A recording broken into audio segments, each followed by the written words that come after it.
யார்கிட்டையுமே வம்பிழுக்கக்கூடாது. அதுலேயும் வயசாளிகள்கிட்ட, அனுபவசாலிகள்கிட்ட வம்பு வச்சுக்கவே கூடாது. அது ரொம்ப முக்கியம். ஒரு வயதான செல்வ சீமாட்டி, நல்ல வயசான அம்மா, நல்ல வசதியான அம்மாவும் கூட, அதனுடைய வங்கி கணக்கு இருக்கக்கூடிய வங்கிக்கு போச்சு. அங்கே ஒரு வித்ராயல் ஸ்லிப்பு 5000 ரூபாய்க்கு எழுதி நீட்டிச்சு. அங்கே போய் கேஷியர் சொன்னாங்க, 20,000 வரைக்கும் வெளியில் ஏடிஎம் மிஷின் இருக்குது, அதில் தான் கார்டை போட்டு பணத்தை எடுக்கணும். 20,000க்கு மேலே இருந்தால் தான் இங்கே வரணும் மேடம், 5,000 ரூபாயெல்லாம் கொடுக்க முடியாது, கார்டு இருந்துச்சுன்னா அங்கே போட்டு எடுத்துக்கங்க அப்படின்னு அந்த கேஷியர் சொன்னான். அந்த செல்வ சீமாட்டிக்கு கோபம் வந்துடுச்சு. நம்மளை பார்த்து என்னடா இந்த வார்த்தை பேசுகிறா அப்படின்ட்டு டக்குன்னு அந்த அக்கௌண்ட் நம்பரை எழுதி, இந்த அம்மாவோட அக்கௌண்ட் நம்பர் எழுதி, உன் 5,000 ரூபா வேணாம், உன் வங்கியில் என்னுடைய கணக்கும் வேணாம், அக்கௌண்ட்டை நான் க்ளோஸ் பண்ணுறேன், இந்தா என் நம்பரு க்ளோஸ் பண்ணி கொடு அப்படின்னு கோபமாக நீட்டிருச்சு செல்வ சீமாட்டி. கேஷியர் அந்த அக்கௌண்ட் நம்பரை வெரிஃபை பண்ணாங்க. இந்த அம்மா அக்கௌண்ட்டில் என்ன இருக்குன்னு பார்த்தோன்னே பயந்து போயிடுச்சு. படக்குன்னு கேஷியர் எந்திரிச்சு நின்றுட்டாங்க. சாரி மேடம், சாரி மேடம், தப்பு பண்ணிட்டேன் மேடம், இந்த செல்வ சீமாட்டி அக்கௌண்ட்டில் 350 கோடி ரூபா இருக்குது, 5,000 ரூபா கொடுக்கறதுக்கு தர்க்கம் பண்ணியிருக்கு, லாஜிக் பேசிக்கிட்டு இருக்காங்க அந்த அம்மா கேஷியர். சாரி மேடம், தப்பு நடந்துருச்சு மேடம், எனக்கு ஒன்றும் வேணாம், என் அக்கௌண்ட்டில் இருக்க பணத்தை பூரா இப்போ வித்ரா பண்ணி எனக்கு கொடு போதும். இவ்வளோ பணம் இங்கே இல்லை மேடம், இங்கே இல்லைன்னா எவ்வளோ இருக்குது உங்ககிட்ட, உங்கள் அக்கௌண்ட்டில், உங்கள் பேங்க்கில் எவ்வளோ இருக்குது? பேங்க்கில் 30 லட்ச ரூபா இருக்கும் மேடம், அதை வித்ரா பண்ண கொண்டா எழுதி தரேன், 30 லட்சம் என் அக்கௌண்ட்லேருந்து எடுத்து கொடு, இப்போ இருக்கிறத பூரா கொடு அப்படின்னு கோபத்தில் சொல்லிட்டாங்க. அந்த அம்மாவை சமாதானமும் பண்ண முடியல.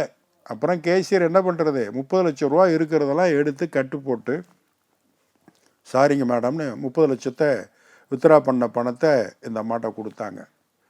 அங்கேயே கேஷியர் இதுலேயே நின்றுக்கிட்டு அந்த 30 லட்சத்தில் 5,000 மட்டும் எடுத்துக்கிட்டு, மிச்சம் எவ்வளவு இருக்குது, 29,95,000 ரூபா இருக்குல்ல, 29,95,000 ரூபா, அதை திருப்பி கட்டு போட்டு, இந்த பணத்தை நான் இப்போ கட்டுறேன், என் அக்கௌண்ட்டில் வரவு வச்சுக்க அப்படின்னு திருப்பி கொடுத்தாங்க. யாருக்கிட்ட? 2 பெண்கள் வாதாடினா யார் ஜெயிக்கிறது? அந்த அம்மா அனுபவம் ஜெயிச்சிச்சு. 5,000 ரூபா கேட்டால் கொடுத்துருக்க வேண்டியதானே. ரூல்ஸ் பேசும்போது 30 லட்சத்தை வித்ரா பண்ணி மிச்சம் 5,000 மட்டும் எடுத்துகிட்டு மிச்சத்தை டெபாசிட் பண்ணுறேன் போடு, முடிஞ்சு போச்சு, உனக்கு தான் ரெட்டை வேலை, 2 வேலையா, 3 வேலை, 4 வேலைன்னு ஏகப்பட்ட வேலைகள் வச்சுட்டாங்க. ஒரு ஆஸ்பத்திரி, அதில் ஒரு சீரியஸான வேலை நடந்துக்கிட்டு இருக்கு, மூளை மாற்று அறுவை சிகிச்சை. ஒரு பெண்ணுக்கு மூளை அறுவை மாற்று சிகிச்சை. அதுக்கு என்ன பண்ணணும், எங்கேயாவது மூளை கிடைச்சுன்னா அதை வாங்கி இந்த அம்மாவுக்கு பொருத்திடலாம் அப்படின்னாங்க. இது ஒரு கற்பனை கதை தான். மூளைகள் விற்கிறதுக்கு அப்படின்னு ஒரு ஷோரூம் இருக்குது. இப்போல்லாம் வந்துருச்சுன்னு வச்சுங்க, இனிமேல் வந்துரும்னு வச்சுங்களேன், அங்கங்களெல்லாம் விற்பாங்க பல நேரங்களில். ரொம்ப அதுக்குன்னு ஷோரூம் வந்துருச்சு மருத்துவமனைகள்லையே அப்படின்னு வச்சுங்களேன். அப்போ போய் மூளை எங்கேயாவது வாங்கிட்டு வாங்க, இந்த அம்மாவுக்கு பொருத்திடலாம், மாற்று அறுவை சிகிச்சை பண்ணிடலாம்னு அந்த மருத்துவமனையில் சொல்லிட்டாங்க. மூளை விற்கிற ஷோரூமுக்கு போனால் விதவிதமாக வச்சுருக்கான். அதில் 2 பிரிவு வச்சுருக்கான். ஆண்களுக்கு பொருந்துகிற மூளை ஆணோட மூளை, பெண்களுக்கு பொருந்துகிற மூளை பெண்களுடைய மூளைகள். விலைப்பட்டியல் போட்டிருக்கான். ஆண்களுடைய மூளை 2 லட்சம் ரூபா, சரி. பெண்களுடைய மூளை 5 லட்சம் ரூபான்னு போட்டிருக்கான். இந்த போன ஹஸ்பண்டுக்கு கோபம் வந்துடுச்சு. யாருக்கு? அவன் மனைவிக்கு தான் வாங்க போனான். ஏன்னா அநியாயமாக இருக்குது. ஆம்பளைங்க மூளை 2 லட்சம், பொம்பளைங்க மூளைன்னா 5 லட்சம், அதென்னா அவ்வளோ வசதியா அப்படின்னு இவன் கேட்டிருக்கான். உடனே சேல்ஸ் பண்ணுறவன் சொல்லியிருக்கான், அது ஒன்றும் இல்லை சார், கார் வாங்க போகிறீங்க, பழைய காரை எவ்வளோக்கு வாங்குவீங்க, புது காரை எவ்வளோக்கு வாங்குவீங்க, பழைய காருக்கு என்ன பேர் வைப்பீங்க, புது காருக்கு என்ன பேர் வைப்பீங்க? பழைய காரை பாதி விலைக்கு தான் கேட்பேன், அது யூஸ்டு கார்ஸு.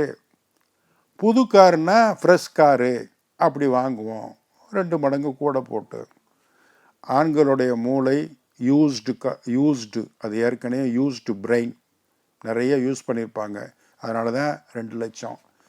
பெண்களுடைய மூளை வந்து எப்போவுமே ஃப்ரெஷ்ஷாக இருக்கும், ஃப்ரெஷ் பீஸ். அதை வாங்கிட்டு போனீங்கன்னா 5 லட்சம் கொடுத்து தான் போகணும். இதில் ஒசத்தி தாழ்ச்சியெல்லாம் இல்லைங்க அப்படின்னு சொன்னான் பாருங்க.